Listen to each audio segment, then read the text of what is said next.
The movement control order implemented in 6 states and 3 federal territories has been extended another 9 days until February 4th. The states are Penang, Selangor, Malacca, Johor, Sabah, Kelantan, while the federal territories are Kuala Lumpur, Putrajaya and Labuan. Senior Minister Datuk Sri Ismail Sabri Yaakob said the decision was reached based on the risk assessment and advice of the Health Ministry after finding that daily COVID-19 cases were still rising. However, Sabri added that restaurants, food stalls and food deliveries in states under the MCO will now be allowed to operate until 10 p.m. starting January 22nd. He said this was following strong public criticism. However, dine-ins in restaurants is still not allowed. Today, new COVID-19 cases totaled 3,710, making it the 8th consecutive day above the 3,000 mark. Another 12 deaths were reported today, but on a brighter note, another 2,490 patients recovered.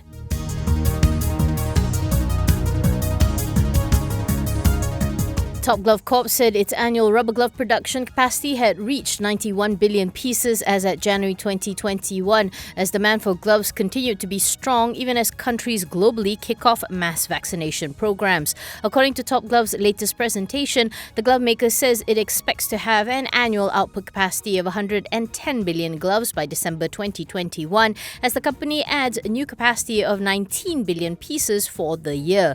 Glove adds that even with the COVID-19 vaccine, glove usage will be stronger than the pre-pandemic era due to increasing healthcare and hygiene awareness. Looking ahead, Glove said the targeted annual production capacity of 110 billion pieces by December 2021 is expected to be achieved via collective output across 39 factories. Of that, 30% of production capacity is allocated for spot orders.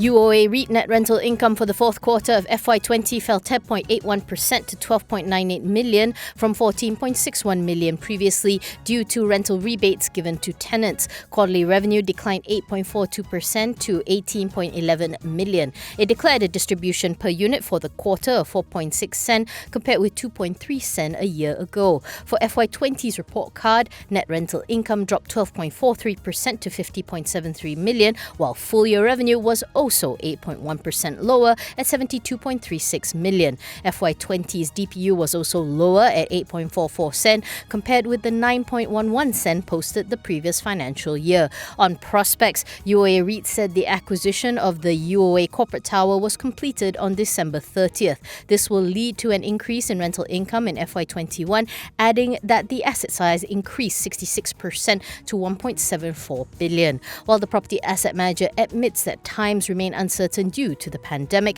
it will continue not only with prudent capital management, it will also continue to seek new investment opportunities.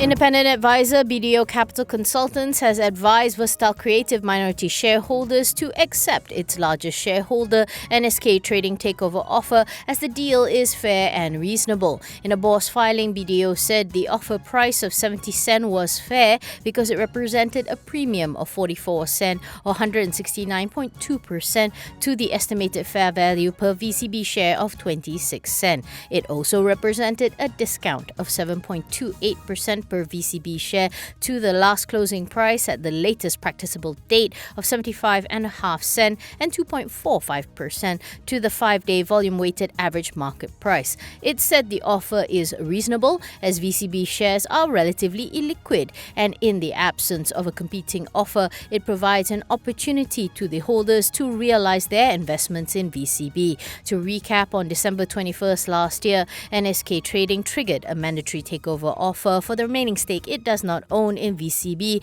for 10.5 million ringgit via a direct business transaction.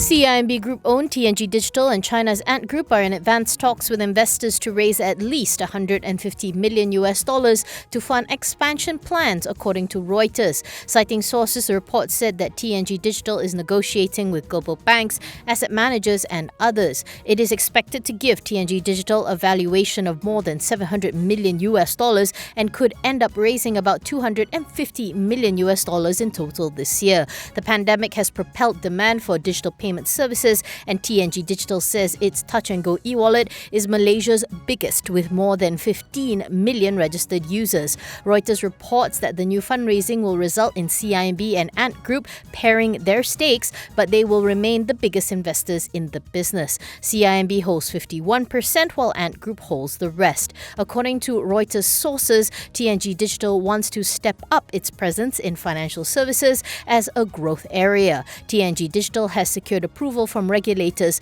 to directly distribute capital market products, including money market unit trust funds.